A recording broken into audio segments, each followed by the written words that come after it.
So this is the Buhi Rizal Park.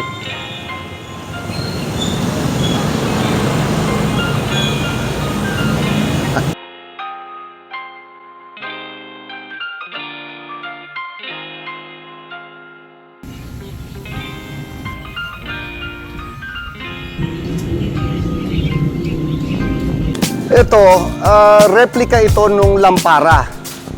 'Di ba yung Lampara? Dito inilagay ni Dr. Jose Rizal yung kopya ng Mi Ultimo Adios para hindi mahalata ng mga gwardiya sibil. Ito kasi nasira na, na medyo kailangan ng maintenance din ng kaya hindi siya nagmukhang Lampara ngayon kasi natanggal yung mga takip, medyo may nawalang mga parts. But this is the replica. So yung laman niya, di ba, yung Mi Ultimo Adios, ito naman yon.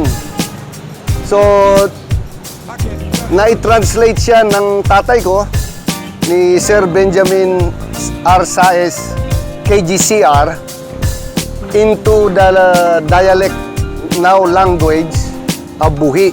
Kaso lang, ganun din, kulang sa maintenance, kaya medyo di na nababasa. Ito ang magiging project ng Knights of Rizal na gusto namin i-revive dito sa Buhi chapter para maayos ulit itong Mi Ultimo Adios, the last farewell. Kaya yan ang dahilan ba't katabi siya ng monument. Oh, so welcome to Buhi.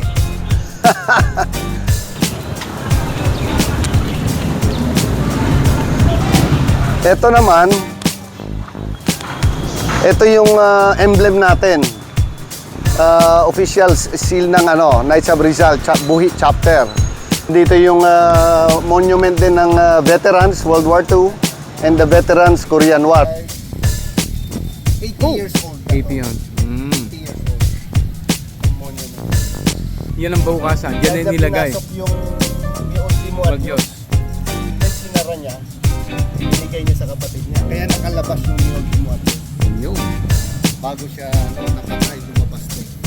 Saez, kasi siya rin yung lady president ng Knights of Ladies Knights.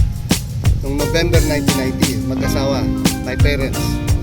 Okay? So, pag ni-rehabilitate natin to, makakasama na yung Ascor. Diba? Yeah. Oh.